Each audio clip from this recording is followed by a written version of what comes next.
This is inspiring Syed Masroor.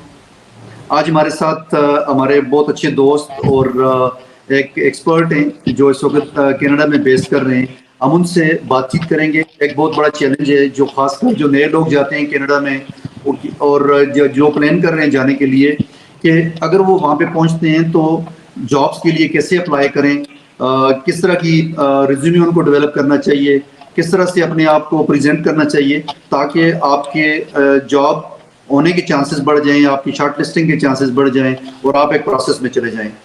तो अजमल साहब से बातचीत का आगाज़ करते हैं। अजमल साहब प्लीज़ थोड़ा सा बताएंगे कि आपका कनाडा में एक्सपीरियंस कैसा है और आप कैसे काम कर रहे हैं वहाँ पे, और कैनेडियन मार्केट के बारे में ज़रा बताएं प्लीज़।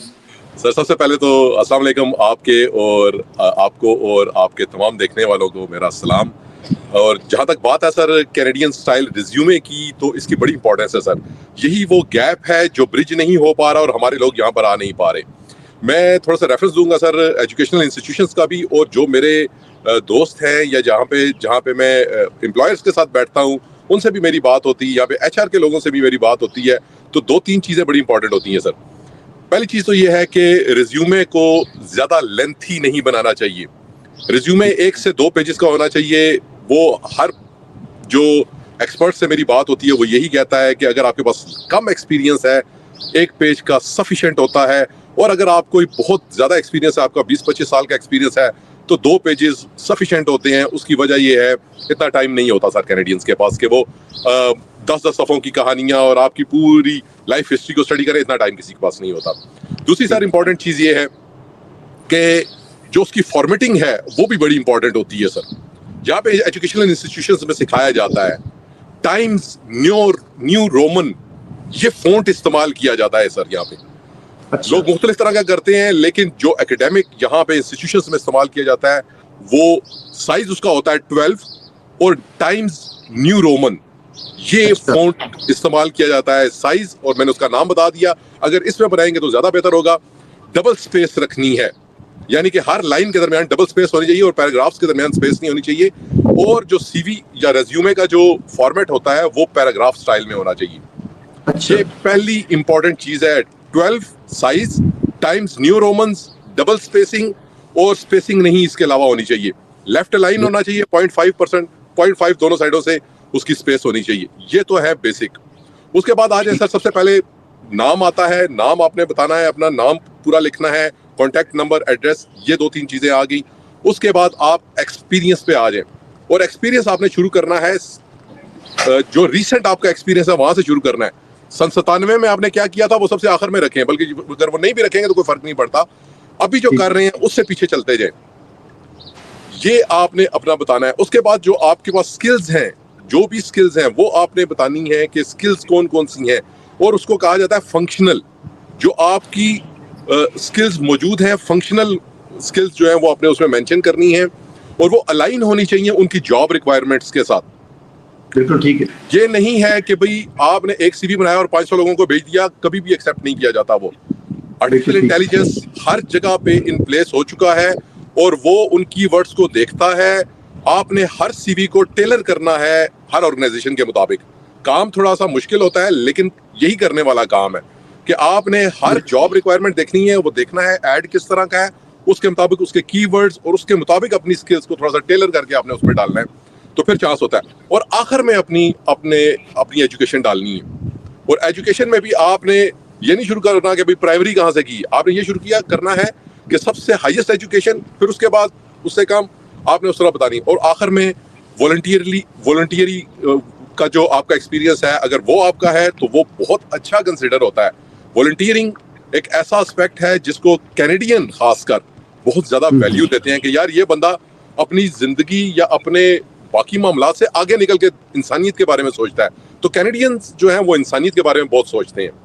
तो अगर ऐसा कोई बंदा हो तो वो इसको बड़ा कंसिडर करते हैं। और एक और बात, जो रिपोर्ट अभी पिछले कुछ अरसे में शाया हुई थी, CBC की रिपोर्ट थी, उसमें वो ये भी चेक कर रहे हैं आजकल जो कैनेडियन एम्प्लॉयर्स हैं वो सोशल मीडिया अकाउंट्स चेक कर रहे हैं।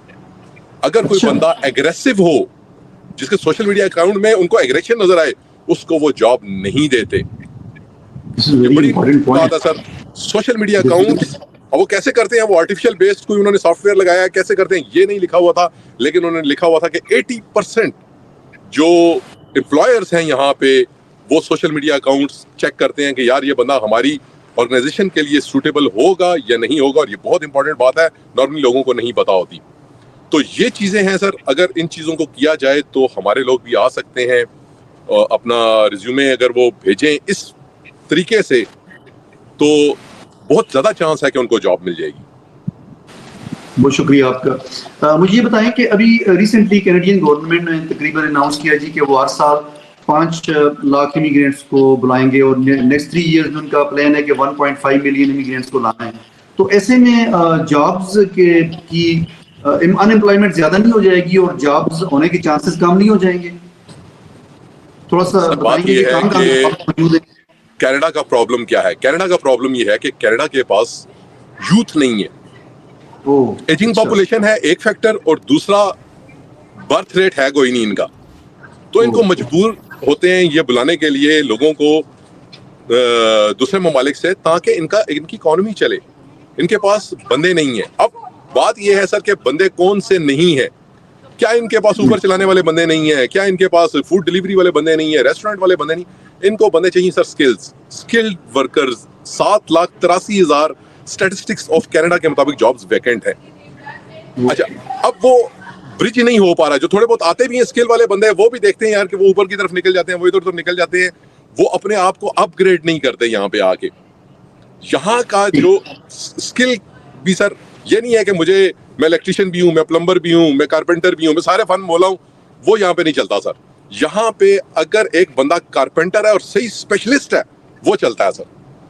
बिल्कुल ठीक यानी कि है। अगर एक बंदा एचआर का है, तो वो ये नहीं है कि भाई वो एचआर भी कर रहा है, वो फाइनेंस भी कर रहा है, वो मार्केटिंग भी कर रहा है। इस तरह का बंदा नहीं चाहिए इनको एचआर का स्पेशलिस्ट ही बंदा चाहिए। ये मानते ही नहीं है इस बात को कि बंदा एक बंदे में, यानी कि वो दूसरी तीसरी स्पेशलाइजेशन को वो करती, एक बंदे में एक स्पेशलाइजेशन, उसमें वो कहते हैं अथॉरिटी होनी चाहिए उसको, हर फर्म होना नहीं चाहिए।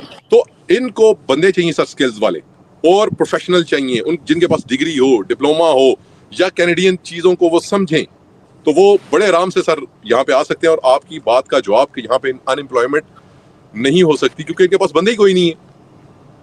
बिल्कुल सही। नॉर्मल जो थोड़ी बहुत रहती है वो तो रहती ही है सर, लेकिन इनको बंदे चाहिए सर अपनी इकोनॉमी को रन करने के लिए। बहुत शुक्रिया आपका। एक और मेरा क्वेश्चन ये है कि अब जब लोगों ने वहां पे लैंड किया और उन्होंने जॉब्स के लिए अप्लाई करना है, तो क्या उनको डायरेक्ट एम्प्लॉयर को अपनी सीवी और या रिज्यूमे भेज देना चाहिए long with the cover letter, या दरमियान में किसी एजेंट को या किसी को ये इन्वॉल्व करना चाहिए? इस पे आपकी क्या राय है, आप क्या एडवाइस करेंगे? सर, जूं ही बंदा यहाँ पे लैंड करता है तो यहाँ पे एक होता है हर जगह। अब मैं जिस यहाँ पे इस टाइम विलेज स्क्वायर में खड़ा हूँ सर, यहाँ पे सेंटर ऑफ न्यू कमर का एक ऑफिस है। अच्छा। आप उनको कॉल करें, उनसे अपॉइंटमेंट लें, और आप उनके पास या तो फोन पे वो आपको अपॉइंटमेंट दे देंगे या आप आ जाएंगे। आप आएंगे तो वो आपसे आपका पूछेंगे कि आपका एक्सपीरियंस किस चीज में है, उसके मुताबिक फिर आपको लिंक्स देंगे, आपको कनेक्ट करवाएंगे, आपको जॉब फेयर्स का बताएंगे, आपको बताएंगे कि आपने इस तरीके से जॉब लेनी है। पूरा एक इनका डिपार्टमेंट है सर, वो आपको प्रॉपर हेल्प करता है कि अगर आप समझते हैं कि यार ये जो आपकी एजुकेशन है इसमें को थोड़ी कंपैटिबिलिटी का थोड़ा सा गैप आ रहा है, वो आपको ये कहेंगे कि यार ये 6 महीने का कोर्स कर लें, ये साल का कोर्स कर लें। अगर आप चाहते हैं कि आप मजीद अपने आप खुद नजर आ रहा है मुझे कि यार, मैं आपको एक मिसाल देता हूँ सर। हमारे यहाँ पे एक टीचर आई इंडिया से, उन्होंने PhD की हुई थी सर। अच्छा। अब जब वो यहाँ पर आई तो उन्हें लगा कि यार वो इंग्लिश टीचर थी, यहाँ पे आके उन्होंने डबल PhD और की, 3 PhDs थी उनकी। मेरी उनसे मुलाकात हुई यहाँ पे कॉलेज में, तो एक उसमें तो उन्होंने मुझसे पूछा कि भाई कहाँ से? मैंने बताया जी मैं इधर से हूँ। वो पंजाब मुंबई से थी सर वो। अच्छा। तो उन्होंने मुझे बताया कि जी मैंने अपने आप को अपग्रेड किया है, मैंने एक PhD की हुई थी और मैंने 2 PhDs यहाँ से और की। जबरदस्त। तो फिर जाके वो कॉलेज में यहाँ पे पढ़ा रही थी, कहती मैंने अपने आप को महसूस किया कि मैं इस सिस्टम में लैकनेस है। हालांकि PhD आपको खुद पता है सर, आप PhD है कि एक बड़ी स्पेशलाइज्ड किस्म की चीज है, लेकिन उसके बावजूद उन्होंने 2 और की, सिर्फ अपने आप को अप टू द मार्क रखने के लिए। तो आंसर योर क्वेश्चन सर के जो लोग यहाँ पे आते हैं वो खुद उन्होंने देखना है, और यहाँ से हेल्प उनको मिल सकती है सेंटर ऑफ न्यू कॉमर्स से। कुछ जॉब बैंक्स पे भी वो खुद भी सर्च कर सकते हैं। अभी मैं आपको बता दूं सर कि हमारे एक दोस्त हैं, उन्होंने यहाँ से प्रोजेक्ट मैनेजमेंट का कोर्स किया है, वो पहले भी उन्होंने कुछ अकाउंट्स में वहां पे किया हुआ था। वो आए यहाँ पे 1-2 जॉब्स की, उन्होंने नहीं सेट हुए, वो टोरंटो चले गए। उन्होंने कहा बड़ी मार्केट है, जॉब नहीं थी उनके पास। अभी उनकी मेरे पिछले दिनों मेरी बात हुई है, तो वो टोरंटो में उनकी $120,000 उनकी सैलरी लगी है सर। $120,000 उनकी ईयरली सैलरी, बड़ी अच्छी सैलरी है सर। ये कनाडा में अगर $10,000 पर मंथ कोई बंदा बना रहा है, ये बड़ी शानदार सैलरी है सर। यहाँ आप कैलगरी आए थे, वो कैलगरी से वो मूव कर गए टोरंटो में सर। तो सर ये तो मिल जाती हैं जॉब्स, और सेंटर ऑफ न्यू कमर्स में आपको जो है वो काफी हेल्प मिल सकती है सर। ठीक है, इसका मतलब ये हुआ कि आपको आगे ये देखना है कि आपके स्किल सेट में और एजुकेशन में और जो रिक्वायरमेंट्स कनाडा में हैं उनमें क्या गैप है, उस गैप को फिल करने की जरूरत है, उसके लिए काम करने की जरूरत है। बिल्कुल ऐसे ही है सर, बिल्कुल तो ऐसे इस पर अच्छा मुझे ये थोड़ा सा बता दीजिएगा कि हम रिज्यूमे पे जरा बात करते हैं कि आपने बता दिया जी कि आपने अपना नाम ऐसे लिखना है, आपने अपना प्रोफेशनल एक्सपीरियंस इस तरह से लिखना है, स्किल सेट इस तरह लिखना है। तो उस रिज्यूमे के अंदर आजकल लोग ये भी बहुत लिखते हैं जी कि रेफरेंसेस की डिटेल्स दे देते हैं, रेफरी का नाम डाल देते हैं। तो इस तरह की कोई डिटेल देने की जरूरत है, या अपना फेसबुक अकाउंट डाल देते हैं उसके अंदर, या सर। इंस्टाग्राम? बात ये है कि अगर कोई बंदा कनाडा में है तो फिर तो रेफरेंस बताया जा सकता है, और अगर उसके पास कोई एक्सपीरियंस है तो that can be mentioned. Pakistan में, पाकिस्तान का क्या रेफरेंस देना है, और क्या उसने, उस बंदे ने क्या करना है उसको। कनाडा के एक्सपीरियंस की वैल्यू है सर। कनाडा में अगर यहाँ पे फूड डिलीवरी का काम बंदा कर रहा है ना, उसका एक्सपीरियंस है, उसका एक्सपीरियंस वैल्यूएबल है। यहाँ पे वो पिज्जा में, मैं कह रहा हूँ, सिर्फ मॉप मारता है, वो मॉप का काम करता है, या सब्जियों की कटिंग करता है किसी रेस्टोरेंट में, उसके एक्सपीरियंस की वैल्यू है। तो वो अगर मेंशन कर दे तो वो एक अलग बात है। लेकिन ये बात कि भाई वो एक लाइन लिखी होती है हमारे जनरल सी कि जी आप अगर रिक्वेस्ट करेंगे तो हम आपको दे देंगे, वो नहीं। वो आप एक्सपीरियंस अपना मेंशन कर दें। अगर उन्होंने जरूरत महसूस की तो वो आपसे पूछ लेंगे, जनाब इसका हमें कांटेक्ट दें, हम आपके मैनेजर से बात करना चाहते हैं, आपका फीडबैक लेना चाहते हैं, और लेते भी होते हैं सर। यहाँ पर लेते हैं, आपसे पूछेंगे। यहाँ पे सर घर लेने जाएं तो वो पीछे रेफरेंस चेक करते हैं कि पिछले मालिक मकान के साथ आपका ताल्लुक कैसा था।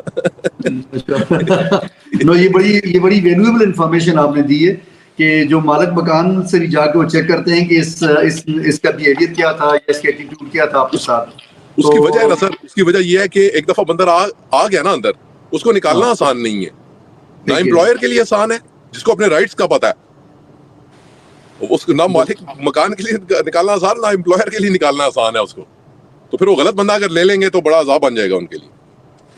अच्छा, अब इससे पहले कि हम अपनी वीडियो को कंक्लूड करें, कुछ और एडवाइस करना चाहेंगे आप जो न्यू कमर्स हैं, लैंड करते हैं कनाडा में, उनके लिए कि वो किस तरीके से, क्योंकि लोगों को परेशान बहुत हो जाते हैं, कॉन्फिडेंस नहीं होता, किसी के पास कोई फैमिली के इश्यूज हैं, किसी के साथ फैमिली मौजूद है, डेस्परेशन ज़्यादा होती है, सब्र की बहुत कमी होती है। तो आप कैसे एडवाइस करेंगे कि वो कितना टाइम लग जाता है नॉर्मली, अगर बंदे का स्किल सेट भी ठीक है, एजुकेशन भी ठीक है, कितना टाइम लग जाता है जॉब में?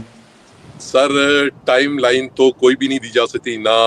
हो सकता है कि फर्स्ट 10 सीवीज ऑर्गेनाइजेशन में भेजी हैं और उन्हीं 10 में से बंदा सिलेक्ट हो गया, और ये भी हुआ है कि भाई बंदे ने 100 भेजी हैं या 200 भेजी हैं तो नहीं हुआ। मैं यही रिक्वेस्ट करूंगा जितने भी देखने वाले हैं कि यार कंसिस्टेंट रहें, अपने आप को कंसिस्टेंसी से अप्लाई करते रहें, डिसहार्ट ना हो, और मुसलसल अपने आप को अपग्रेड करें। और तीसरी चीज जिसको हम ओवरलुक कर जाते हैं कि यार कोई भी वॉलंटियर वर्क करें साथ, कोई रेड क्रॉस ज्वाइन कर लें, कोई छोटी मोटी ऑर्गेनाइजेशन ज्वाइन कर लें, वो बड़ा वैल्यू करता है। वो आपके सीवी को यहाँ से यहाँ पहुंचाने में बहुत हेल्प करता है वॉलंटियर वर्क। तो यही 2-3 चीजें हैं सर कि कंसिस्टेंट रहें, अप्लाई करते रहें, ट्राई करते रहें, हिम्मत ना हारें, और अपने आप को मजीद अपग्रेड करते रहें जिस भी तरीके से कर सकते हैं, और वॉलंटियरिंग करें साथ साथ। एक आखिरी सवाल आपसे करता हूँ कि नेटवर्किंग कैसे डेवलप करें वहाँ पे आके, जिस कम्युनिटी में रह रहे हैं उस कम्युनिटी में जाके लोगों से मिले जुले, सोशल नेटवर्किंग किस तरह से करेंगे लोग? क्योंकि नेटवर्किंग तो करेगी। आप जिस भी रिलीजियस अकीदे से आपका ताल्लुक रखता है, अपने रिलीजियस सेंटर में जाएं, अपने कम्युनिटी सेंटर जाएं, लोगों से बात करें, वहां पे जाएं। उसके अलावा जॉब फेयर्स लगते रहते हैं सर, हफ्ते में एक आध जॉब फेयर तो कैलगरी में लगता है सर। बड़े शहर जो है टोरंटो या वैंकूवर, उनमें ज्यादा लगते होंगे।